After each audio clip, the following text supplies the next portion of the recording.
ዓለማችን የሰው ልጆች በየጊዜው በሚያነሱት ያለመግባባት ችግሮችና ግጭቶች ምክንያት ዜጎች ለእንግልትና ለሞት አልፎም ለስደት ሲዳረጉ ይስተዋላል። ታዲያ እንደነዚህ ያሉ ያለመግባባት ችግሮች በንግግርና በስምምነት የመቋጨት ልምዶች በታዩባቸው ሀገራት ሰላምና ተግባብቶ መኖር ዳግም ሲያብብ ተመልክተናል። በኢትዮጵያም ለክርክርና ለግጭት ሲዳርጉ የነበሩ ጉዳዮችን ለአንዴና ለመጨረሻ ጊዜ ለመፍታት የሀገራዊ ምክክር ኮሚሽን ኢትዮጵያ ውስጥ ባሉ የፖለቲካ ፓርቲዎች፣ የሲቪክ ማህበራትና የመንግስት አካላት ተነሳሽነትና ጥያቄ በየካቲት ወር 2014 ዓ.ም ተቋቁሞ ስራ ጀመረ።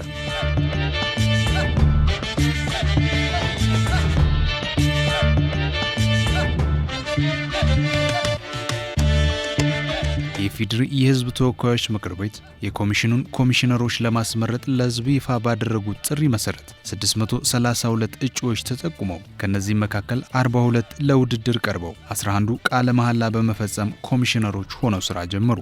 ኮሚሽኑ ተቋቁሞ ስራ በጀመረባቸው ጥቂት ጊዜያት ውስጥ የሀገራዊ ምክክር ሂደቶችን ለመተግበር የሚያስችሉ የተለያዩ የአሰራር ስነ ዘዴዎችን በመቀየስ በክልሎች በዞኖችና በወረዳዎች በሁሉም ክልሎች በመዘዋወር ከህብረተሰቡ ጋር ትውውቅ በማድረግና በመወያየት ስርዓቶችን በመዘርጋት የተለያዩ ተግባራትን ሲያከናውን ቆየ።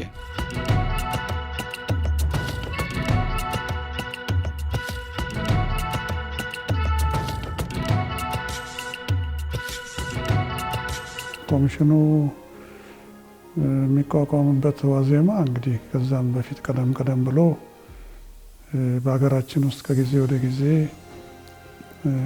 ምክንያቶች እየተፈጠሩ ላያግባቡን የሚችሉ እዚህም እዚያም ሁነቶች እየተከሰቱ እነኛ ሁነቶች ደግሞ ወደ ትናንሽ ግጭት ከዚያም ከፍ ወዳሉ ግጭቶች እና ግጭቶቹ አድገው ልክ ኮሚሽኑ ሊፈጠር ዋዜማ ያው እንደምታውቀው ምዕራብ ኢትዮጵያ ውስጥ በየቦታው ግጭቶች ነበሩ፣ ትልልቅ ግጭቶች ምዕራብ ኦሮሚያ በተለይ ከዚያ ደግሞ መጨረሻ ላይ ትግራይ ውስጥ በፌዴራል መንግስቱና በክልሉ መንግስት በኩል እንግዲህ ትልቅ ጦርነት ነው የነበረውና ያ እንዳለ ነው እንግዲህ ኮሚሽን ተቋቁሞ ስራውን የጀመረው። መላውን ሀገራችን 12 ክልሎች፣ 2 ከተማ መስተዳድሮች፣ የፌዴራል ተቋማትን እንዲሁም በመጨረሻው ላይ በውጭ የሚኖሩ ኢትዮጵያውያን ሁሉንም እንኳን ማዳረስ ባይቻል ቢያንስ ለናሙና መልክ እንኳን ተወካዮቻቸው፣ ታዛቢዎቻቸው ሊሆኑ የሚችሉ ወገኖቻችንን ከመላው ዓለም እንዲመጡ በማድረግ እንግዲህ ሂደቱ አጀማመሩ ይህንን ነው የሚመስለው። የኢትዮጵያ ሀገራዊ ምክክር የልሂቃን ብቻ ምክክር አይደለም። የኢትዮጵያ ሕዝብ ከዳር እስከ ዳር የተሳተፈበት የተለያዩ የህብረተሰብ ማህበር አካላት ደግሞ እንዲካተቱበት የተደረገ ነው። ለምሳሌ ወጣቶች፣ ሴቶች፣ አካል ጉዳተኞች በህብረተሰብ ውስጥ በአንድ ወይም በሌላ ምክንያት የሚገፉ በባህላችንም ተጽዕኖ የሚደረግባቸው ዜጎቻችን አሉ። እነሱ ሳይቀር ማለት ነው የሚሳተፉበት በእርስ በርስ መገፋፋትና በሀገራችን ባሉ ግጭቶች የተፈናቀሉ ወገኖች የሚሳተፉበት ከጅምሩ ደግሞ ጥሪ ስናደርግበት የቆየ ነው። የዚህ በመንግስት ላይ መሳሪያ ያነሱ ወገኖቻችን ሰላማዊ በሆነ መልኩ የሚሳተፉበት ሂደት ለማድረግ በርካታ ጥረቶች ተከናውነዋል።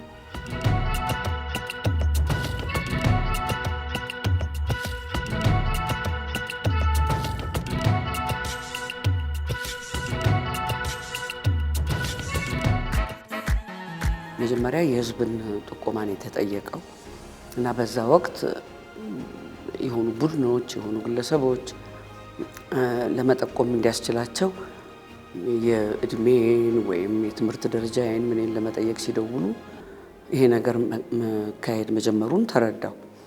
ከዛ ቀጥሎ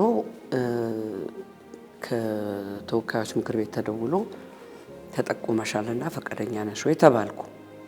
የተነገረኝ እንዴት ነው ይሄ ነገር አመጣጡ እንዴት ነው ብዬ ሳስረዳ ከ600 በላይ ሰው ተጠቁሟል።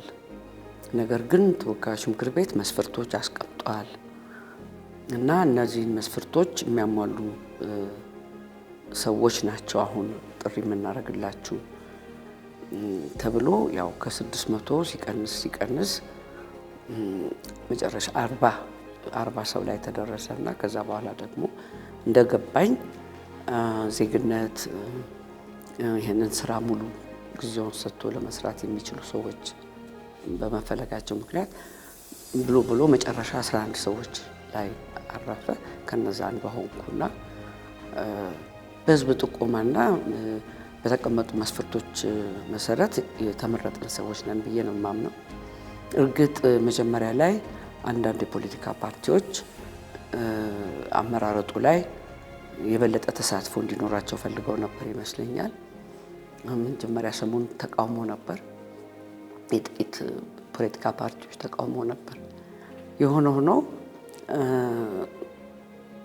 ጥሪ አድርገን የፖለቲካ ፓርቲዎችን ሰበሰብን። በዛን ወቅት ከነበሩት ከ50 በላይ የፖለቲካ ፓርቲዎች 40 በላዩ ከኛ ጋር ለመስራት ፈቃደኛ መሆናቸውን ገለጹልን። በሂደት ደግሞ እኛ ወቶተን ሳይሆን የስራ አካሄዳችንን በማየት ሌሎችም መጀመሪያ ይጠራጠሩ የነበሩትን ፓርቲዎች ተቀላቅለው አሁን በአብዛኛው ድጋፍ አግኝተናል። እስኪ እንመካከር ምንድነው ነገሩ? እስኪ እንመካከር ይፈታል ችግሩ። እንነጋገር በሉ እንስማማ። እንደሚታወቀው የኢትዮጵያ ሀገራዊ ምክክር ኮሚሽን በሚቋቋምበት ጊዜ ሌላ ተቋም አልነበረም፣ እንደ ተመሳሳይ ተቋም።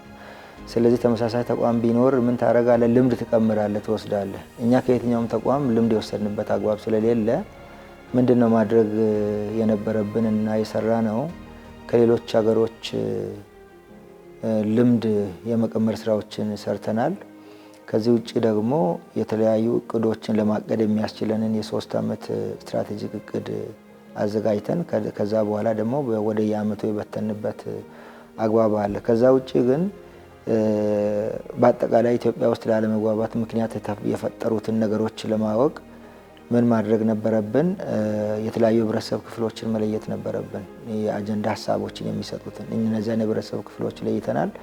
ከዛ በኋላ እነዚያን የህብረተሰብ ክፍሎች ለመለየት ከለየም በኋላ ከነሱ ደግሞ ተወካዮችን ለማግኘት የተባባሪ አካላትን መለየትና ማሰልጠን ነበረብን። ምክንያቱም በመላ ሀገሪቱ ውስጥ ባሉ ህዝቦችና አካባቢዎች ላይ ደርሰን እነዛን መለየት ስለሚያስቸግረን በጋራ የሚሰሩ ሰዎችን የለየንበት አግባብ አለ።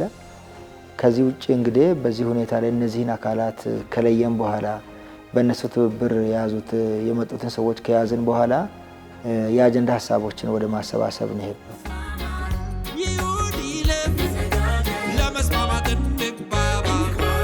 እስኪ እንመካከር ምንድነው ነገሩ?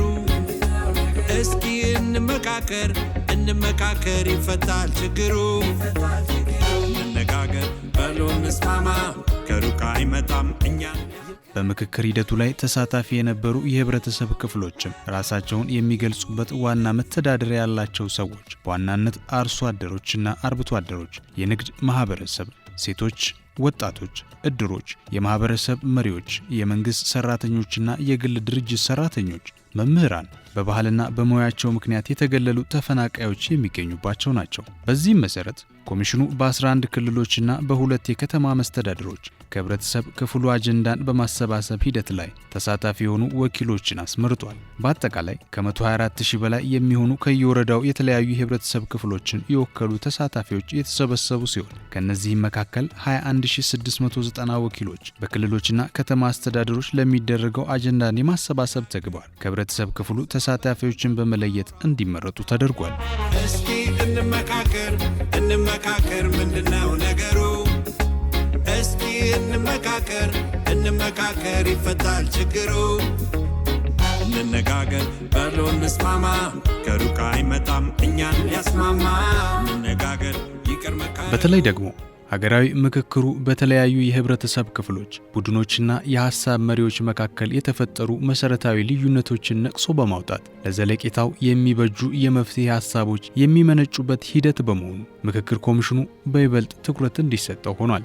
ኢትዮጵያ ካለችበት ነባራዊ ሁኔታ በመነሳትና ያሳለፈቻቸውን በጎ ያልሆኑ ታሪኮችን ከግምት በማስገባት ሀገራዊ ምክክር ማድረግ አስፈላጊ መሆኑ የሚያጠያይቅ ጉዳይም አይደለም። ከዚህ አንጻር የሁሉም ዜጎች ሐሳቦቻቸው የሚንጸባረቁበትና በውክልና ተሳታፊ የሚሆኑበት የሀገራዊ ምክክር ማካሄድ የኮሚሽኑ ኃላፊነት ሆኖ ሲተገበርም ቆይቷል።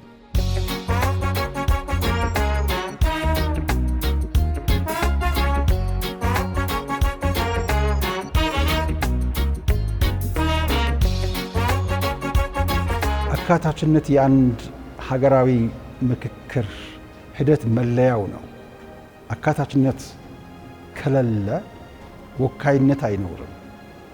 ድምጾች፣ ማንነቶች የሚወከሉት አካታችነት ወይ በአካል ወይ በሀሳብ ደረጃ እነዚህ መኖር ሲችሉ ነው። ስለዚህ ለዛ ሲባል በስፋት አካታችነት ስራ ተሰርተዋል እና እንደው ለማሳያ እንዲሆን ሃይማኖቶች በኢትዮጵያ ውስጥ ሁሉም እኩል መሆናቸውን ከእያንዳንዳቸው ከሃይማኖት ተቋማት በተደራጁት ማለትም ሰባቱን የታወቁት ብቻ ሳይሆን ጭራሽ ምናልባትም ብዙዎቻችን ሰምተን ማናቃቸው ለምሳሌ ወደ ቅማንት ማህበረሰብ አካባቢ ህገ ልቦና የሚባል ሃይማኖት አለ። ቀጥታ ወደ ሀገራዊ ምክክር እዚህ መጥተው አጀንዳዎቻችን መጽሐፍ ብቻ ሳይሆን ከሌሎች ሃይማኖቶች ጋር አንድ ላይ ቆሞ መሪዎቹ ምርቃትን እንዲሰጥ አድርገናል። አንዱ እንደ ማሳያ የሚወስደው እሱ ነው። የፖለቲካ ፓርቲ ተቃዋሚ ፓርቲዎች ለዚህም ደግሞ መሳሪያ አንስተው ጫካ ውስጥ የሚዋጉ እነዚያም ወንድሞች ነበሩ። የነሱም ሐሳብ እነሱን በአካል ማግኘት ባይቻል ሐሳባቸው እንዲወከል አድርገናል።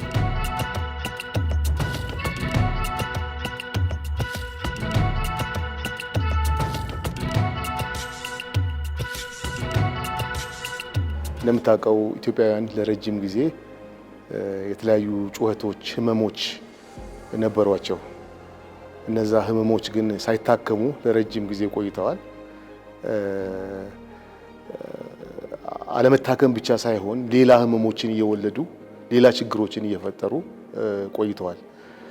ኢትዮጵያውያን ያልፈቷቸው፣ ያልተነጋገሩባቸው፣ ያልተደማመጡባቸው ዘርፈ ብዙ ማህበራዊ፣ ፖለቲካዊ፣ ኢኮኖሚያዊ፣ ታሪካዊ ችግሮች አሉ።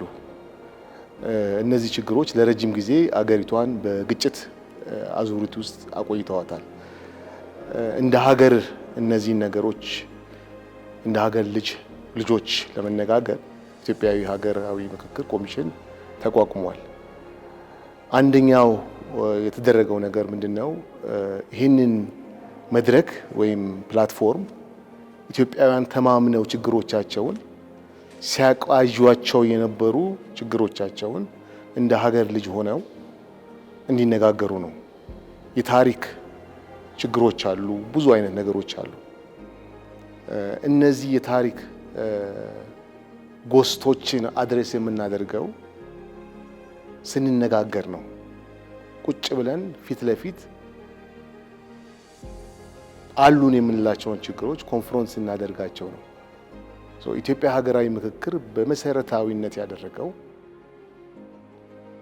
ማስተላለፍን ሳይሆን ሲያባሉን የነበሩ ችግሮቻችንን፣ ሲያናጩን የነበሩ ችግሮቻችንን፣ ሲያገዳድሉን የነበሩ ችግሮቻችንን፣ እንዳንተማመን ያደረጉን ችግሮቻችንን፣ በጥርጣሬ ተቋማትን እንድናይ ያደረጉን ችግሮቻችንን ፊት ለፊት እንድንገናኛቸው ተገናኝተንም ተመካክረንም የተሻለ ግንዛቤ እንዲኖረን እንድንደማመጥም ያንን መድረክ ነው ያዘጋጀው። ይሄ በኢትዮጵያ ታሪክ ሆኖ አያውቅም። ይሁን ይለፍ በምክር ሀገር ትትረፍ፣ ይሁን ይለፍ በምክር ትውልድ ይትረፍ፣ ይሁን ይለፍ በምክር ሀገር ትትረፍ፣ ይሁን ይለፍ ለመስማማት እንግባባ።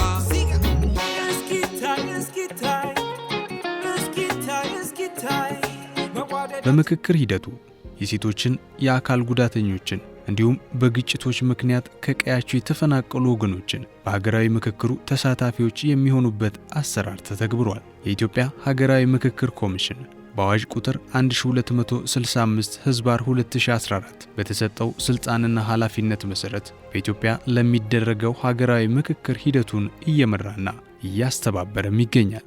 ኮሚሽኑ ይህንን ሲያደርግ የሀገር በቀል ዕውቀቶች ሀገራዊ ችግሮችን ለመፍታት ያላቸውን ጉልህ ሚና አብዝቶ እየተረዳ በሀገራችን ቅርጽና ቀለም የተቃኘ ሀገራዊ ምክክርን ለማድረግ በተለያዩ ደረጃ የሚገለጹ ተግባራትን አከናውኗል።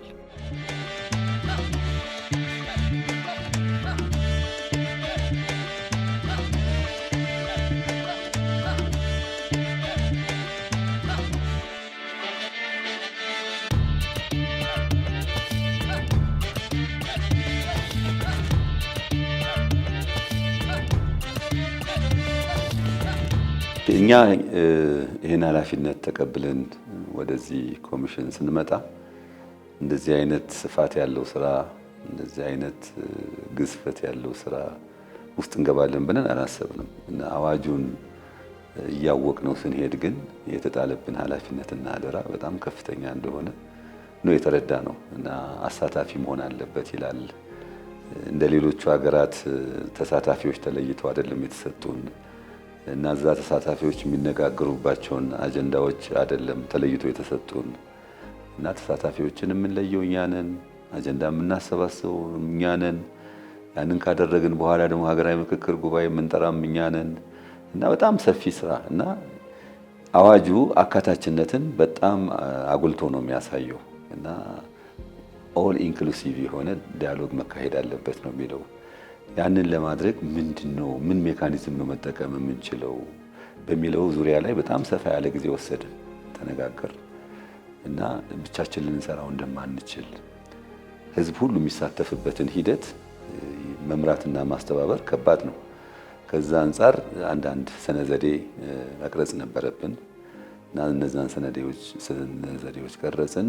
እኛው ብቻ ወደ ኢምፕሊሜንቴሽን አልገባንም። የተለያዩ አካላት በነዛ በአዘጋጀናቸው ሰነዘዴዎች ላይ ምክረ ሀሳብ እንዲሰጡ አድርገናል።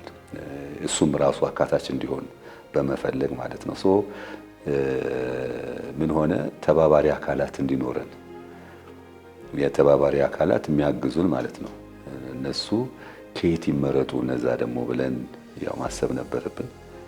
ሪሌቲቭሊ ኢንዲፔንደንት የሆኑ ተቋማትን ማሰብ ነበረብን። እንደ መምህራን ማህበር፣ እድሮች፣ ሲቪል ማህበረሰብ ድርጅቶች፣ የሃይማኖት ተቋማት እነዚህ እስከ ታች ድረስ አሉ። መዋቅራቸው ታች ድረስ ይዘልቃልና እነሱን ብንይዝ ህዝቡን ልናገኘው እንችላለን የሚለውን ዘዴ ነው የተከተልነው እና በዛም በእውነት ተሳክቶልናል።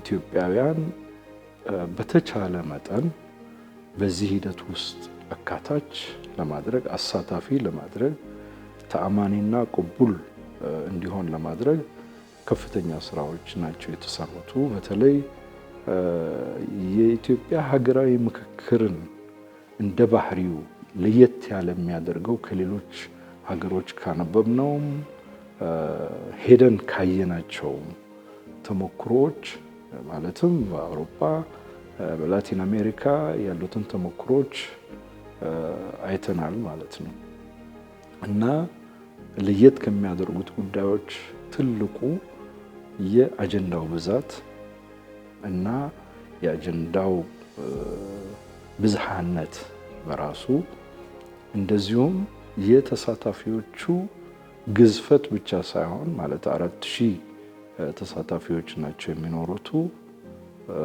አሉ ሌሎች ለምሳሌ አወያዮች፣ ቃለ ጉባኤ ያዦች፣ በጎ ፈቃደኞች፣ የጸጥታ ምንድነው የሕክምና አገልግሎት የሚሰጡ ብዙ ናቸው። ነገር ግን በሂደቱ የሚሳተፉትና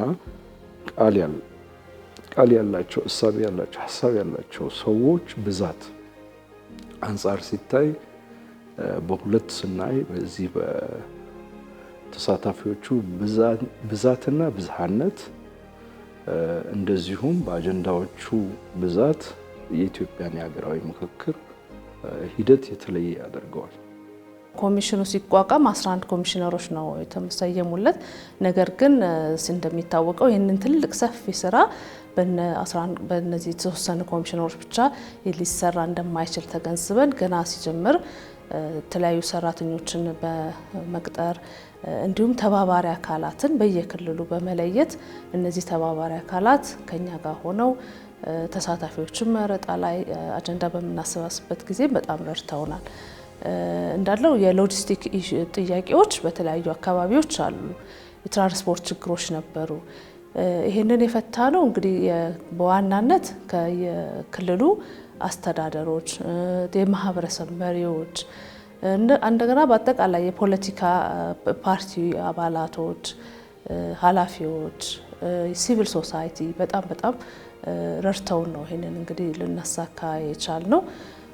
ለምሳሌ የፋይናንስ ችግር እንዲሁም ዓለም አቀፍ አጋር ድርጅቶች በተለያዩ ሀገሮች ሲረዱን ቆይተዋል።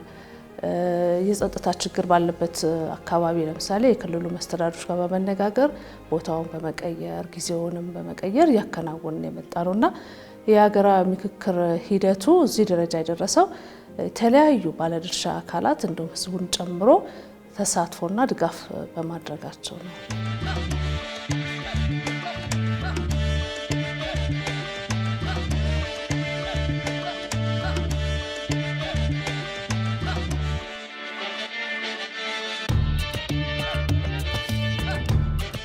እየተሰራበት ያለው የምክክር ሂደት ከብዙዎቹ የውጭ ምክክር ሂደቶች ለየት የሚያደርገው አንደኛ በምክክሩ እንዲሳተፉ የሚወከሉ ሰዎች ራሱ በማህበረሰቡና በባለድርሻ አካላት ምርጫ እንዲሆን መደረጉ ነው። እነከሌን ብለንኛ ያደረግነው ነገር የለም። ራሳቸው መርጠው እንዲሰጡ መደረጉ አንድ ለየት ያደርገዋል። ሁለተኛ አጀንዳን በተመለከተ ለየት የሚያደርገው አሁንም አጀንዳዎችን ህዝቦች እንዲሰጡን ማድረጋችን ነው። አጀንዳዎችን ማለት ምንድነው? እችን ሀገር እየፈተኗት ያሉ ጉዳዮች ምንድናቸው? አንድ የጋራ ራዕይ እንዳይኖረን የሚያደርጉ ጉዳዮች ምንድናቸው የሚለውን ጥያቄ በመጠየቅ ህዝብ ራሱና ባለድርሻ አካላት ግለሰቦችንም ጭምር አጀንዳ እንዲሰጡን አደረግን። አጀንዳው በኮሚሽኑ የተወሰነ ሳይሆን በተወያዩ ወደፊት ሊወያይ የምናዘጋጃቸው ሰዎች አጀንዳዎቹን እንዲሰጡ ማድረጋችን ነው። ለየት የሚያደርገው ይሄ ነው። ሶስተኛ የህዝብ ቁጥር ነው። በኢትዮጵያ ልክ የህዝብ ብዛት ያለበት ሀገር ሀገራዊ ምክክር ከተሳሳትኩ ታረማለሁ፣ ግን በኢትዮጵያ ቁጥር ልክ ሀገራዊ ምክክር የተካሄደበት ሀገር አላውቅም። ከፍተኛ ቁጥር ያለው ብዙሃነት የሚታይበት ሀገር ነው እና ትልቅ ስራ ነው። በቀላሉ የሚታይ ስራ አይደለም፣ ትልቅ ስራ ነው። በዚህ ምክንያት እኛ ደግሞ የዚህ ምክክር ተሳታፊዎች ህዝብን ማዕከል ያደረጉ እንዲሆኑ ፈልገን ከወረዳ ተወካዮች ጀምረን ያስመረጥንበት ሂደት ነው። ይህ ማለት ምንድነው? ጥቂት ልሂቃን ወይም የፖለቲካ መሪዎች ወይ እንደዚህ ብቻ ሳይሆኑ ህዝብ የሚሳተፍበት ሂደት እንዲሆን በማድረግ ከወረዳ ጀምረን አስመርጠናል። ወረዳ ውስጥ ደግሞ እስከ ዛሬ ድረስ በተለያዩ ምክንያቶች የተገለሉ ህዝቦች አሉ። እነሱን ሁሉ ያካተተ ሂደት ነው። አንዳንድ ቦታ እነዚህ አይነት ቡድኖች ሲያጋጥሙን በመደነቅና በመገረምና ሲቃይ እያያዛቸው እኛን ማካተታችሁ ራሱ ካሁን በኋላ ባንመካከርም ዛሬ መጠራታችን ራሱ ይበቃናል ያሉበት ሂደት ነው።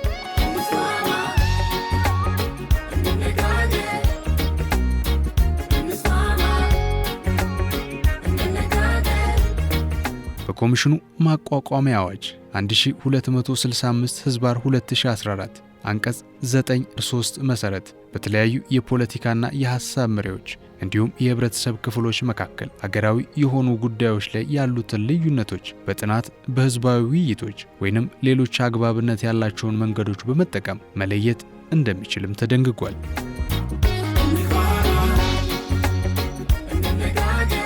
በመሰረቱ የኛ ሀገራዊ ምክክር ተፈጥሮ ራሱ ኢትዮጵያን በሚመራው መንግስት ለዘላቂ ሰላም ዋስትና ሊሆን የሚችለው ሀገራዊ ምክክር ሲኖር ነው ብለው አምነው በአዋጅ አቋቋመው። ልክ እንደ ሳውዝ አፍሪካም እንደዚሁ መንግስት ነው ያቋቋመው። ኬንያም ያቋቋመው መንግስት ነው። ከኬንያ የኛ የምንለይበት ደግሞ የኬንያ በአብዛኛው የተመራው በአፍሪካ አንድነት ወይም ያኔ አንድነት ነው የሚባለው ዩኒቲ ነው የሚባለው ህብረት አማካይነት የሳውዝ አፍሪካን በመንግስት የተቋቋሙ ነገር ግን የእንግሊዝና የህንድ በአብዛኛው ጣልቃ ገብተው ስለነበሩ አንዳንድ ፖለቲካ ፓርቲዎች ሳይሳተፉ ቀርቶ መጨረሻ ግን ተሳክቷል ሂደቱ። ስለዚህ ባጭሩ ከሌሎች ሀገሮች ውድቀታቸውንም ስኬታቸውንም ተምረናል። ስኬቱን በተመለከተ የቱኒዚያው ሙሉ በሙሉ የተመራው በሀገሪቱ ህዝብ ስለነበረ ደግሞ ትኩረቱን በዋናነት በህገ መንግስቱ ለብቻ ስለነበረ ሊሳካ ችሏል። ለብዙዎቹ ምሳሌ ከመሆንም አልፎ የምክክሩ ኮሚሽን መሪዎች የሰላም ኖቤል ሽልማት ተሸላሚዎችም ሆነዋል። ወደ 1234 ወረዳዎች ከቨር እንድናደርግ ችለናል። ይሄ ቀላል አይደለም። እንግዲህ የሚቀሩን የተወሰኑ ወረዳዎች አሉ ያው በታወቀ ምክንያት እና ሰፊ ነበር። የመጀመሪያው እንዳልኩ ተሳታፊዎች መለየት ነበረብን። ተሳታፊዎች ለመለየት ተባባሪ አካላት ሊኖሩን ያስፈልግ ነበር። ተባባሪ አካላት ደግሞ ሁኔታውን ሂደቱን ተገንዝበው ስራቸውን ለመስራት ኃላፊነታቸውን ለመወጣት እንዲችሉ ደግሞ መሰልጠን ነበረባቸው። አሰልጣኞችን ደግሞ ከዩኒቨርሲቲዎች መውሰድ ነበር። ከዩኒቨርሲቲዎች አሰልጣኝ ለመውሰድ ደግሞ ከዩኒቨርሲቲዎች ጋር ስምምነት ማድረግ ነበረብን። ኤምኦዩ መፈራረም ነበረብን ከፌዴራል ዩኒቨርሲቲዎች ኮንሶርቲየም ጋር ማለት ነው። እሱን ከሰራን በኋላ ነው እንግዲህ እነዚህን ስራዎች መስራት የቻልነው እና በዚህ በተሳታፊ ልየታ ከ200 ሺህ በላይ የሆኑ ተሳታፊዎች ነበሩ። እነዚህ ወኪሎች ቢመርጡ ማለት ነው። ከነዚህ ጀርባ ደግሞ በሚሊዮኖች የሚቆጠሩ ዜጎች ነበሩ። እነዚህን ተሳታፊዎች ለመምረጥ ተሳታፊዎች ደግሞ ወኪሎቻቸውን ለሀገራዊ ምክክር ጉባኤ የሚወክሏቸውን ሰዎች ለመምረጥ የሚችሉበት ሁኔታ ነው እንግዲህ የተካሄደው። ቃላችን ወይም የመልእክቱ ለኢትዮጵያውያን በሙሉ ተደራሽ ሊሆን በሚችል በሁሉም ቋንቋዎች በየክልሉ በተደረጉ ምክክሮች ተንጸባርቀዋል። ማለትም የኢትዮጵያ ብዝሃነት የቋንቋ፣ የሃይማኖት፣ የባህል ወዘተረፈ ስለሆነ እንግዲህ እየሰነድንም ነው ይሄን ሂደት። ምክንያቱም ለመጪው ትውልድ ለታሪክ ተመራማሪዎች ለሌሎች ሀገሮችም ተሞክሮ በሚሆን መልኩ ምክንያቱም ኢትዮጵያ ውስጥ የሚከሰቱ አበይት ክስተቶች ለአፍሪካ እንደምታ አላቸው፣ ለጎረቤት ሀገሮችም እንደምታ አላቸው ብቻ ሳይሆን ተጽዕኖም አላቸው። ምክንያቱም ኢትዮጵያ ማለት የጎረቤት ሀገሮችን የምታገናኝ ድልድይ ናት ከትስስር ከቀጠናዊ ትስስር አንጻር ስናየው። ስለዚህ እነዚህ የኢትዮጵያ ሀገራዊ ምክክር ተሳካ ማለት በቀጠናችን የሰላም ድባብ ነገሰ ማለት ነው እና ከፍተኛ በታሪክም ቦታ የሚሰጠው ነው። ምክንያቱም ኢትዮጵያ የአፍሪካ ህብረት መቀመጫ መሆኗ ይሄ ተሞክሮ ለአፍሪካውያንም የራሱ አስተዋጽኦ ያበረክታል ብለን እናምናለን። ስለዚህም የዓለም የሰላም እንቅስቃሴ አካል ነው ብንል የተጋነነ አይሆንም።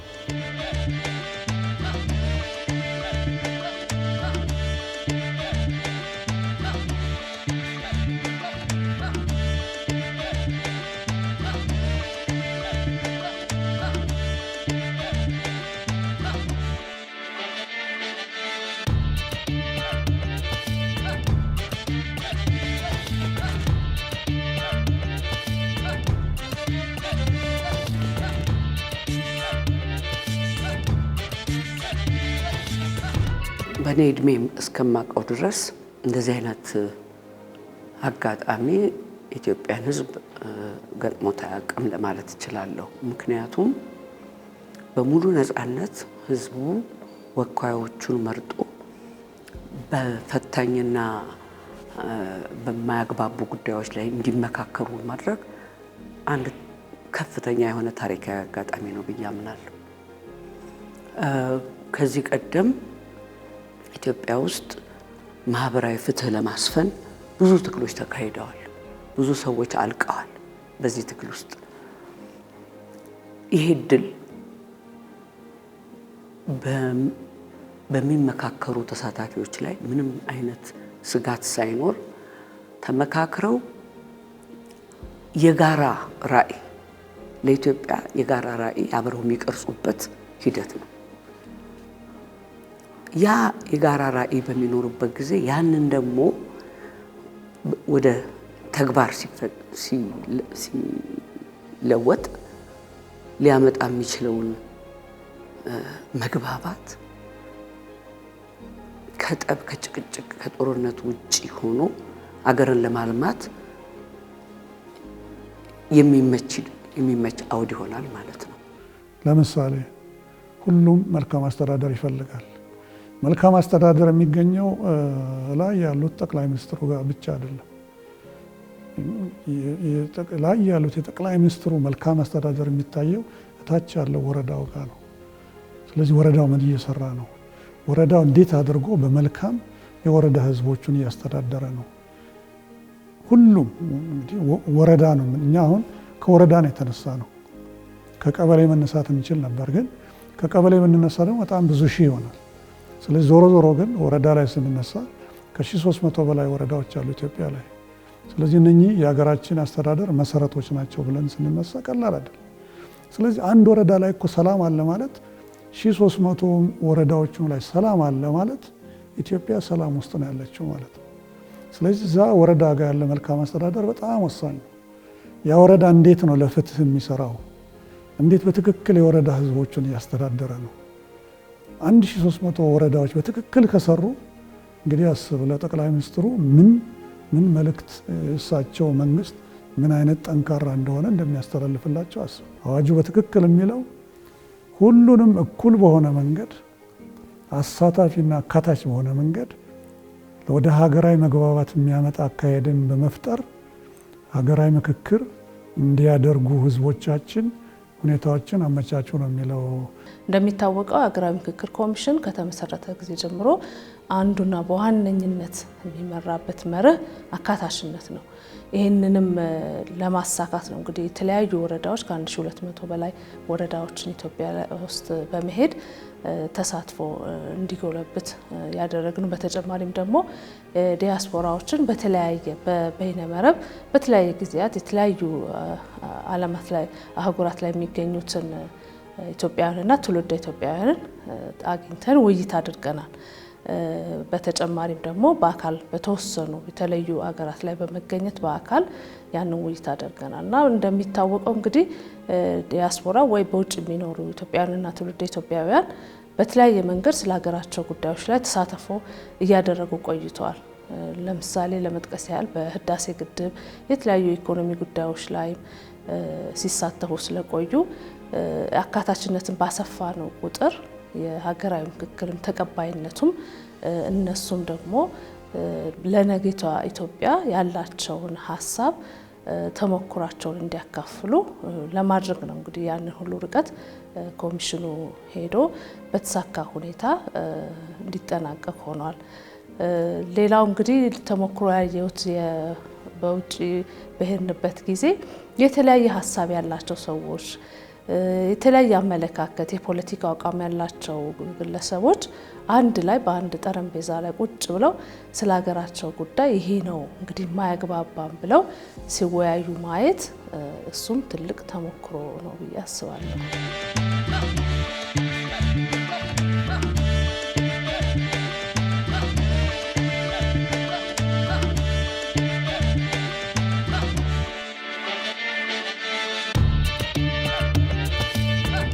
ኮሚሽኑ በምክክር ሂደቶችና አተገባበሮች ላይ እገዛን ሊያደርጉለት ከሚችሉ ተቋማት ወይንም ማህበራት ጋር የመግባቢያ ሰነድ ተፈራርሟል። ከነዚህ ስምምነቶች መካከል ከኢትዮጵያ ሲቪል ማህበረሰብ ምክር ቤት፣ ከኢትዮጵያ የፖለቲካ ፓርቲዎች የጋራ ምክር ቤት፣ ከኢትዮጵያ መምህራን ማህበር፣ ከኢትዮጵያ ሀገር አቀፍ እድሮች ማህበራት ጥምረትና ከኢትዮጵያ የሃይማኖት ተቋማት ጉባኤ ጋር ተፈራርሞ ወደ ስራ ገብቷል።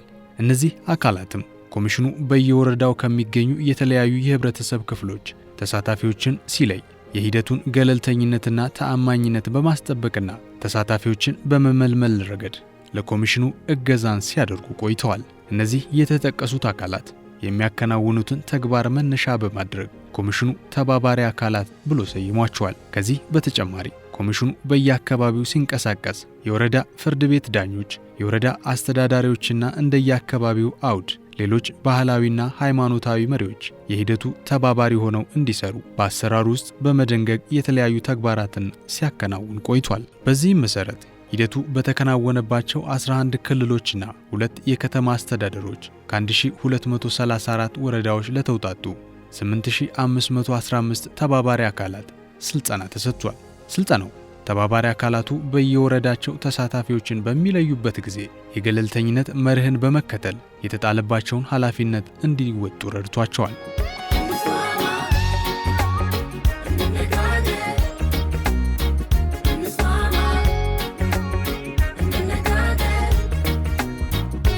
ኮሚሽኑ በየክልሉ ቅርንጫፍ ጽህፈት ቤት፣ በአፋር ክልል ቅርንጫፍ ማስተባበሪያ ጽህፈት ቤት፣ ሰመራ ዩኒቨርሲቲ፣ በአማራ ክልል ቅርንጫፍ ማስተባበሪያ ጽህፈት ቤት፣ ባህር ዳር ዩኒቨርሲቲና ወሎ ዩኒቨርሲቲ፣ በሶማሌ ክልል ቅርንጫፍ ማስተባበሪያ ጽህፈት ቤት፣ ጅግጅጋ ዩኒቨርሲቲና ቀብሪ ዳሃር ዩኒቨርሲቲ፣ በኦሮሚያ ክልል ማስተባበሪያ ጽህፈት ቤት፣ አዳማ ሳይንስና ቴክኖሎጂ ዩኒቨርሲቲና ጅማ ዩኒቨርሲቲ፣ በቤኒሻንጉል ጉሙዝ ክልል ቅርንጫፍ ማስተባበሪያ ጽህፈት ቤት፣ አሶሳ ዩኒቨርሲቲ፣ በጋምቤላ ክልል ቅርንጫፍ ማስተባበሪያ ጽህፈት ቤት፣ ጋምቤላ ዩኒቨርሲቲ፣ በሐረሪ ክልል ቅርንጫፍ ማስተባበሪያ ጽህፈት ቤት፣ ሐረማያ ዩኒቨርሲቲ፣ በድሬዳዋ ከተማ አስተዳደር ቅርንጫፍ ማስተባበሪያ ጽህፈት ቤት፣ ድሬዳዋ ዩኒቨርሲቲ፣ በሲዳማ ክልል ቅርንጫፍ ማስተባበሪያ ጽህፈት ቤት፣ ሐዋሳ ዩኒቨርሲቲ፣ በማዕከላዊ ኢትዮጵያ ክልል ቅርንጫፍ ማስተባበሪያ ጽህፈት ቤት፣ ዋቸሞ ዩኒቨርሲቲ፣ በደቡብ ኢትዮጵያ ክልል ቅርንጫፍ ማስተባበሪያ ጽህፈት ቤት፣ ወላይታ ሶዶ ዩኒቨርሲቲ፣ በደቡብ ምዕራብ ኢትዮጵያ ህዝቦች ክልል ቅርንጫፍ ማስተባበሪያ ጽህፈት ቤት፣ ቦንጋ ዩኒቨርሲቲ ስራዎቹን እየሰራ ይገኛል። እስኪ እንመካከር ምንድነው ነገሩ? እስኪ እንመካከር ይፈታል ችግሩ። እንነጋገር በሎ እንስማማ።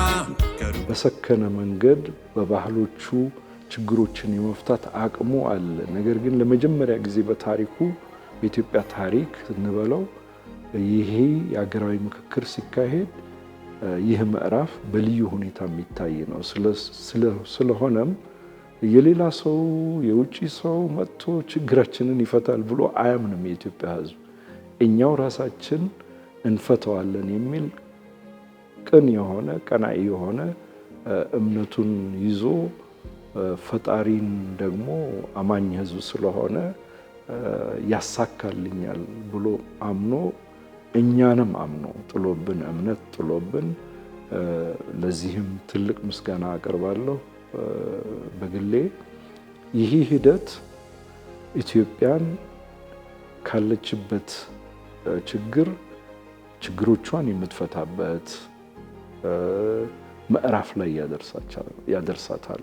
ባህልም ሆኖ ይቀጥላል። የመመካከር፣ የመነጋገር፣ መሳሪያ የማንሳት፣ የመገዳደል ይሄ የጥፋት መንገድ ለኢትዮጵያ አይበጃትም፣ አይመጥናትም። ለኢትዮጵያ የሚበጀው ይህና ይህ መንገድ ብቻ ነው። የኢትዮጵያ ሀገራዊ ምክክር ኮሚሽን ባለፉት 4 ዓመት ውስጥ የተለያዩ ባለድርሻ አካላቶችን አነጋግሮ ኢትዮጵያውያኖች ያላቸውን ነገር አምጥተው ሀገራችንን ለማሻገር የሚያስችሉን እንድነጋገርባቸው የሚገቡን ጉዳዮች ወይም አጀንዳዎች እኚህ ናቸው ብለው ለይተዋል። ኢትዮጵያ ሀገራዊ ምክክር ኮሚሽን በተሰጠው ኃላፊነት ወይም ማንዴት መሰረት ከዚህ ብዙ ሺህ አጀንዳዎች ውስጥ መርጦ መቅረጽ ማንዴቱ ስላለው ያንን ቀርጾ ለሕዝብ ይፋ ያደርጋል። ያንን ይፋ ያደረገውን አጀንዳ የተወከሉ በየክልሉ በየቦታው ከሀገር ውጭም የተወከሉ ኢትዮጵያውያኖች በመረጧቸው አጀንዳዎች ላይ መጥተው ያወራሉ፣ ይነጋገራሉ፣ ይመክራሉ። እሱ ብቻ አይደለም፣ ያዳምጣሉ። ስለዚህ በዚህ ሂደት ውስጥ ሂደቱ አድካሚ ሊሆን ይችላል፣ ሂደቱ የሚያም ሊሆን ይችላል። ነገር ግን የተደማመጥንባት ኢትዮጵያ፣ የምታዳምጠን ኢትዮጵያ፣ የተሻለ ግንዛቤ ያገኘንባት ኢትዮጵያን በሂደቱ እናዋልዳለን ብለን እናስባለን።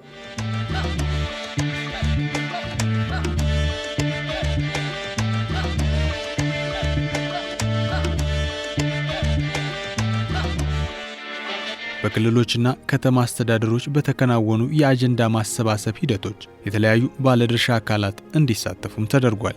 በየወረዳው ከሚገኙ የማህበረሰብ ክፍሎች የተመረጡ ተወካዮች፣ የመምህራን ማህበር፣ ሲቪል ማህበራት፣ የፖለቲካ ፓርቲዎች፣ የአሰሪዎች ማህበራት፣ የሰራተኞች ማህበራት ፌዴሬሽን፣ የሃይማኖት ተቋማት፣ የአካል ጉዳተኞች ማህበራት፣ ታዋቂ ሰዎች፣ የሙያ ማህበራት፣ የክልል ምክር ቤት፣ የክልል መንግስት አስፈጻሚነት አካላት፣ የክልል ዳኞች፣ የቀድሞ ሰራዊት ማህበር፣ የክልል ጋዜጠኞች ማህበር፣ የክልል የመንግስት ሰራተኞች፣ የዩኒቨርሲቲ መምህራን፣ የንግድ ማህበራት ምክር ቤት፣ የሴቶችና ወጣቶች ማህበራት ተሳትፎ ያደርጋሉ።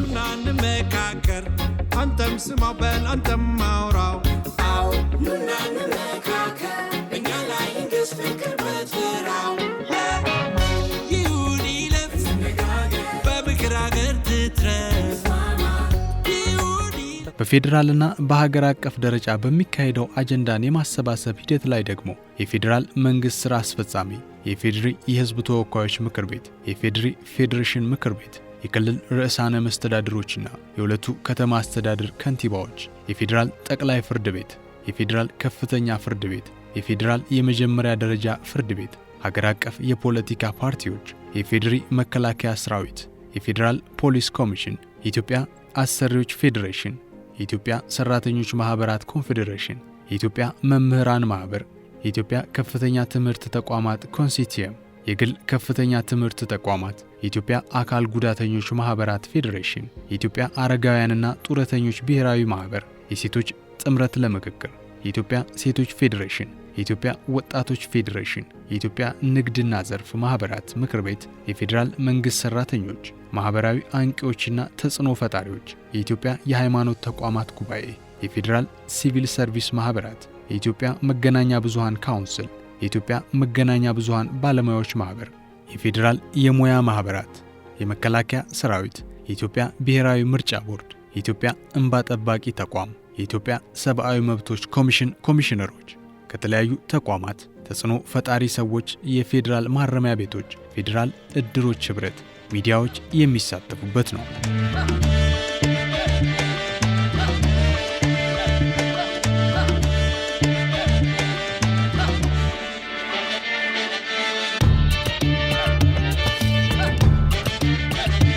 ዋና ግቡ፣ ህልሙ፣ ትልሙ ይሄንን ሀገራዊ ምክክር ወደ ስኬት እንዲደርስ ህዝቡን አመቺ ሁኔታ ፈጥሮ ተሳታፊዎች በእነዚህ በተለዩ አጀንዳዎች መክረው ተነጋግረው በሰከነ ዲሞክራሲያዊ በሆነ በመከባበር ችግሩን ፈቶ ማየት ነው። ይህም ይሳካል ብዬ አምናለሁ። ምክንያቱም የሚያጠግብ እንጀራ ከምጣዱ ይታወቃል ሲባል አንዳንድ ሰዎች አሉ እንግዲህ 4 ዓመት በሙሉ ይሄ ኮሚሽን አጀንዳ ነበር የሚያሰባስበው የሚሉ አጀንዳ በማሰባሰብ ብቻ አይደለም 4 ዓመት ያሳለፍነው እና ከዛም በላይ ጥቂት ወራት የኢትዮጵያ ህዝብ ከዳር እስከ ዳር የተሳተፈበት ሂደት እውን ለማድረግ ነው። አጀንዳውን ለማሰባሰብ ነው። መሰረታዊ የሆኑ አጀንዳዎችን መለየት ነው። በክልሎች እና በመንግስት ይፈታሉ የሚባሉ በመሰረታዊ የአጀንዳነት የማይያዙ አጀንዳዎችንም ለይቶ እነሱን ለሚመለከታቸው ማስረከብ ነው። እኛ በህዝብ ተወካዮች ተጠሪነታችን በሱ በኩል ስለሆነ ለሱ በመስጠት እንግዲህ ለሚመለከታቸው እንዲደርስ ይደረጋሉ። በዛም አግባብ ይፈታሉ ብለን ተስፋ እናደርጋለን። እነዚህ አሁን ባሉ ህግጋት፣ ደንቦች፣ ድንጋጌዎችና ህገ መንግስት ሊፈቱ የሚችሉት ችግሮች ናቸው ማለት ነው። ሌሎቹ ግን ፈታኝ ሁኔታዎች ባሉነ ህግጋት፣ ድንጋጌዎች፣ ህገ መንግስትም ጭምር ሊፈቱ የማይችሉ መሰረታዊ ያለመግባባታችን ምክንያት የሆኑት በጉባኤው ላይ ተመክሮባቸው እልባት ይገኝባቸዋል ብለን ተስፋ እናደርጋለን። ሁሉንም የኢትዮጵያ ችግሮች በአንድ አፍታ መፍታት አይቻልም። ነገር ግን አንድ ምዕራፍ ላይ ደርሰን ባህል አድርገን ይሄንን የመመካከር ሂደት ኢትዮጵያ እየመከረች ችግሮቿን በራሷ ትፈታለች ማለት ነው። አሁን ሀገራዊ ምክክር የሚባለው ሊካሄድ ነው። እሱን ለማካሄድ ብዙ ጥንቃቄዎች፣ ብዙ ዝግጅቶች ይጠይቃል። ከዚህ አሁን እስካሁን ካደረግነው በተጨማሪ ማለት ነው። አሁን አጀንዳው ተቀርጾ አጀንዳው ይፋ በሚሆንበት ጊዜ የተለያዩ ባለድርሻ አካላት በጉዳዩ ላይ ይዘጋጃሉ ብለን እናምናለን።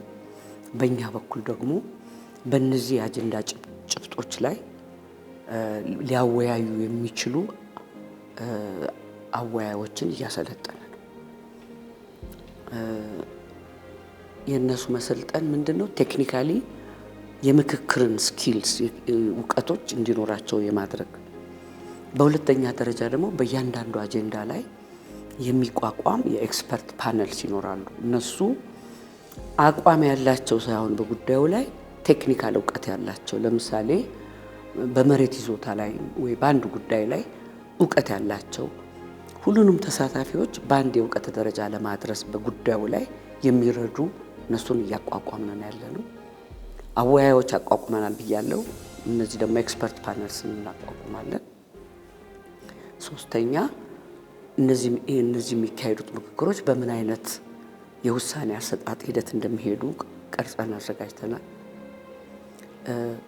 በተሳታፊዎች በምን አይነት ኮድ ኦፍ ኮንዳክት በምን አይነት ሁኔታ መሳተፍ እንደሚችሉ የሚኖሯቸው መደረግ የሚኖርባቸው ጥንቃቄዎች አውቀው እንዲገቡ ማድረግ እነዚህ ስራዎች ናቸው አሁን ያሉት። ምክክሩ ከመጀመሩ ጥቂት ቀን በፊት አብዛኛውን ተሳታፊዎች ሰብስበን አንዳንድ ኦሪየንቴሽን እንሰጣለን፣ አንዳንድ ገለጻ እናደርግላቸዋለን ስለ ሂደቱ ዝግጁ ለማድረግ ምክክር ውስጥ ቀጥታ መግባት እንዲችሉ የሚያዘጋጃቸውን ነገሮች ለማስጨበጥ እንሞክራለን። ዓላማችን ባጭሩ ሀገራዊ መግባባት ለመፍጠር። ትልቁ የኮሚሽኑ ስኬት ለእኔ ለተቋም ለመፍጠር መሰረት መጣላችን ይመስለኛል። ሁለተኛው ስኬት ነው ብዬ የማስበው አውቶቡስም ላይ ወገባቸው ላይ እንደምታዩት ኢትዮጵያ እየመከረች ነው የሚለው ነው። አሁን ለመጀመሪያ ጊዜ የኢትዮጵያ ዳር ሀገር ህዝቦች ስለ ሀገራቸው ወደፊት እጣ ፈንታ እየመከሩ ነው። መምከር ጀምረዋል። ፊት ለፊት መናገር ጀምረዋል። እነኚህ ነገሮች ይጎሉናል። ከሁሉ በላይ ሰላም እንፈልጋለን፣ መንቀሳቀስ እንፈልጋለን። ዲሞክራሲ የሚባለው ነገር በትክክል በተግባር እንዲተገበር እንፈልጋለን። ስለዚህ ያ እንዲተገበር ከተፈለገ ፍትህ ያስፈልገናል፣ መልካም አስተዳደር ያስፈልገናል። መልካም አስተዳደር በቀላሉ ዳር ወይም መሀልም ያሉ ሀገር ህዝቦች ቅድም እንዳልኩ በቀላሉ በራቸው ላይ ያዩታል። በር ላይ የሚታይ ነገር ነው መልካም አስተዳደር። ምንም የተለየ ነገር አለ። መልካም አስተዳደር ትምህርት ቤት ይኖራል። መልካም አስተዳደር ፍትህ ቦታ ይኖራል። መልካም አስተዳደር ሰፈር ይኖራል፣ በገበያ ውስጥ ይኖራል። ስለዚህ መልካም አስተዳደር ሲባል ለሁላችንም እንግዲህ ኢትዮጵያ ድሃ ነች። ስለዚህ በአንድ ጊዜ ተኝተን ስንነቃ ሀብታም ትሆናለች አይደለም። እንደዛ ለመሆን ብዙ ስራ መንቀሳቀስ ይኖርባታል። ስለዚህ ኢትዮጵያውያን መመካከርን ጀምረዋል። በመመካከሩ ሂደት ውስጥ መጠየቅ ጀምረዋል። ስለዚህ ብዙ ጥያቄዎች አሏቸው፣ ብዙ መልሶችን ይፈልጋሉ። ብዙ መልሶች ደግሞ በእጃቸው እንዳለ ተረድተዋል። ስለዚህ እነኚህን መልሶች ዝም ብሎ እኛ ጠይቀን ከላይ ይመለሳሉ ሳይሆን እኛ ጠይቀን እኛ መመለስ መቻል አለብን ወደሚለው ደርሰዋል። ስለዚህ እነኚህ ትልልቅ ጥያቄ ውጤቶች ብዬ መናገር የምችለው አንዱ ተቋምን ለመመስረት መሰረቱን መጣላችን ይህ በጣም ጥሩ ነው። ምክንያቱም እኛም ከዚህ ከለቀቅን በኋላ ይሄ ተቋም ተጠናክሮ በሀገራችን ውስጥ ያሉ ችግሮች ከመከሰታቸው በፊት ምክንያቱን ፈልጎ የመከላከል ስራ የሚሰራ ተቋም ከተከሰቱ በኋላም ደግሞ መፍትሄውን የሚሻ ተቋም ይሆናል ብዬ አምናለሁ። እንመካከር፣ አንተም ስማው በል አንተም ማውራው። አዎ ኑና እንመካከር፣ እኛ ላይ እንግስ ፍቅር በትራው። ይሁን ይለፍ በምክር አገር ትትረፍ። በእስካሁኑ ሂደት ኮሚሽኑ አዲስ አበባ ከተማ አስተዳደር፣ በቤኒሻንጉል ጉሙዝ ክልል፣ በጋምቤላ ክልል፣ በሐረሪ ክልል፣ በድሬዳዋ ከተማ አስተዳደር፣ በሲዳማ ክልል፣ በማዕከላዊ ኢትዮጵያ ክልል፣ በአፋር ክልል፣ በሶማሌ ክልል፣ በደቡብ ኢትዮጵያ ክልል፣ በደቡብ ምዕራብ ኢትዮጵያ ሕዝቦች ክልል፣ በኦሮሚያ ክልል፣ በአማራ ክልል ከፌዴራል ባለድርሻ አካላት የአጀንዳ ማሰባሰብ ሂደቱን በተሳካ ሁኔታ ማከናወንም ችሏል። በዚህ ሂደትም በአጠቃላይ 11 ክልሎችና 2 የከተማ አስተዳደሮች 19624 የህብረተሰብ ክፍሎች ወኪሎች፣ 673 የፖለቲካ ፓርቲ ወኪሎች፣ 2649 ታዋቂና ተጽዕኖ ፈጣሪ ግለሰቦች፣ 2190 የክልሎች የከተማ አስተዳደሮች የመንግስት አካል ተወካዮች፣ 4102 መንግስታዊ ያልሆኑ ተቋማትና ማህበራት ተወካዮች፣ 870 የፌዴራል ባለድርሻ አካላት ወኪሎች በድምሩ 34080 ተሳታፊዎች የሂደቱ አካል ነበሩ።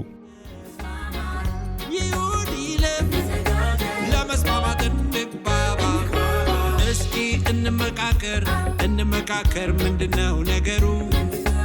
እስኪ እንመካከር ይፈታል ችግሩ። የኢትዮጵያ ሀገራዊ ምክክር ኮሚሽን የዲያስፖራውን ማህበረሰብ የምክክሩ ቁልፍ ከዋኝ አድርጎ ለይቶታል። ይህንንም መነሻ በማድረግ ኮሚሽኑ በመላው ዓለም ከሚኖሩ ኢትዮጵያውያንና ትውልደ ኢትዮጵያውያን ጋር ከ6 በላይ የትውውቅ መድረኮችን በበይነ መረብ አካሂዷል። በሂደቱ ኮሚሽኑ ራሱን በማስተዋወቅና ከዲያስፖራው ማህበረሰብ አጀንዳን ለመሰብሰብ ምን አይነት መንገዶችን መከተል እንደሚገባው ግብአት ሰብስቦበታል። በዚህ መሰረት የኢትዮጵያ ሀገራዊ ምክክር ኮሚሽን ከሐምሌ 28 2017 ዓ.ም እስከ ጥቅምት 4 2018 ዓ.ም በአፍሪካ፣ በአሜሪካ፣ በካናዳ፣ በመካከለኛው ምስራቅና በአውሮፓ ከሚገኙ ኢትዮጵያውያንና ትውልደ ኢትዮጵያውያን አጀንዳን ሲያሰባስብ ቆይቷል። በሂደቱ የሃይማኖት አባቶች፣ የሴቶች ማህበራት፣ የልማት ማህበራት፣ የሙያ ማህበራት፣ ምሁራን፣ ተማሪዎች፣ የንግድ ማህበረሰብ እንዲሁም ለተለያዩ ዓላማዎች የተቋቋሙ ኮሚኒቲዎች የሂደቱ ተሳታፊዎች ሆነዋል። በሂደቱ ላይ ወደ ተለያዩ የዓለማችን ክፍሎች ጉዞ ያደረገው የኮሚሽነሮች ልዑክ የብዙ ሀገራትን የሰላም ግንባታና የሀገራዊ ምክክር ሂደቶችን በተመለከተ ከሚመለከታቸው አካላት ጋር ውይይቶችንና የልምድ ልውጦችን አድርገዋል። ይህም ሀገራችን ኢትዮጵያ እያካሄደች ለምትገኘው የምክክር ሂደት መልካም ተሞክሮዎች እንደሚገኙበት መገንዘብ ይቻላል። እንመካከር፣ አንተም ስማው በል አንተም ማውራው። አዎ ኑና እንመካከር፣ እኛ ላይ እንግስ ፍቅር በትራው። ይሁን ይለፍ በምክር አገር ትትረፍ። ትልቁ እንግዲህ ዋናው ፍሬው የሚያፈራበት ወቅት ላይ ነው የደረስነው። እስካሁን የነበረው ሂደቱ እንግዲህ ዋናው ራዕዩ ምንድነው? በሀገራችን ዘላቂ ሰላም ሰፍኖ የመወያየት ባህል ዳብሮ በኢኮኖሚ ያደገች ኢትዮጵያ ማየት ነው። እንግዲህ ለዚህም ሁላችንም የራሳችንን አስተዋጽኦ ሚና መጫወት አለብን ብዬ አስባለሁ። ሲጀምር እንግዲህ ይሄ ፕሮጀክት ይሄ ሂደት የህዝቡ ነው ብለናል። ስለዚህ አሁንም ይሄ የተሳካ እንዲሆን ህዝቡ በባለቤትነት ይዞ እስከ መጨረሻው እንዲያሳካው ነው እንግዲህ የምጠይቀው፣ አደራ ምለው። በተለይ አዲስ አበባ ነዋሪዎች የተለያዩ 4000 በላይ ሰው ተሳታፊዎች ነው የሚመጡት። ከዲያስፖራ ይመጣሉ፣ የተለያዩ ዓለም አቀፍ ታዛቢዎች አሉ፣ የሀገር ውስጥ አሉና ይህንን የተሳካ ሆኖ እንዲጠናቀቅ ሁሉም የበኩሉን አስተዋጽኦ እንዲያደርግ እንዲህ በዚሁ አጋጣሚ ጥሪ ያስተላልፋለሁ። ኢትዮጵያ ሀገራዊ ምክክር ኮሚሽን ካደረጋቸው ትልቅ ስራዎች አንዱ ምንድነው? የውጭም የሆነ የውስጥ ጣልቃ ገብነት እንዳይኖር ይህንን ሀገራዊ ምክክር ሂደት መጠበቅ ነበር። ስለዚህ እስካሁን ድረስ መናገር የሚችለው እስካሁን ድረስ አንድም ቀን መንግስት በእኛ ስራ ውስጥ ጣልቃ ገብቶ ያውቅም። ያው የሚያስፈልገን ከማቅረብ ውጭ የውጭ ጣልቃ ገብነት ከመጀመሪያው ጀምሮ በራችን ዝግ ነው። ስለዚህ በውጭ ያሉ ትልልቅ ፈረንጆች ሀገሮችም ቢሆን ኤክስፐርት እንስጣችሁ፣ እኛ እንምራችሁ፣ እኛ እናሰልጠናችሁ ሲሉ ግድ የለም መጀመሪያ በሀገር ውስጥ ያለንን እውቀት እንጨርስ፣ ከዛ በውጭ ያሉ ወገኖቻችን ደግሞ የእነሱን እርዳታ በሚያስፈልግበት ጊዜ እንጠይቃለን። በዛ ሂደት እንግዲህ እዚህ ደርሰናልና ይሄ ተሞክሯችን ምናልባት ለብዙ ሀገሮችም ወደፊት በሚገባ ተጠንቶ ሲሰነድ ሊጠቅምም ይችላል የሚል እምነት አለኝ። ኑና እንመካከር፣ አንተም ስማው በል አንተም አውራው።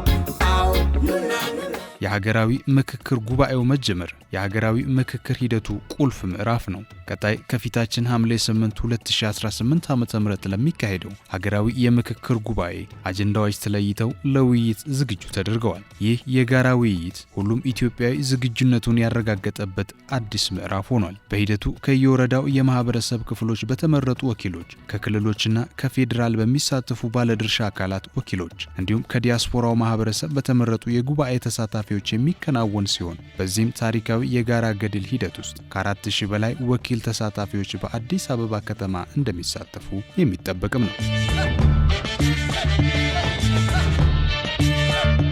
4000 የኢትዮጵያን መሪዎች ነው ወደዚህ የምንጠራው። መሪዎች በምንልበት ጊዜ ስለ ሀገራቸው በትክክል ምክንያታዊ ሆነው ሊወያዩ የሚችሉ መሪዎቻችንን ነው የምናመጣውና እነኚህ ተመካካሪዎች ወደዚህ በሚመጡበት ጊዜ ስሜታዊነትን ብቻ ተሸክመው እንዲመጡ አይጠበቅም።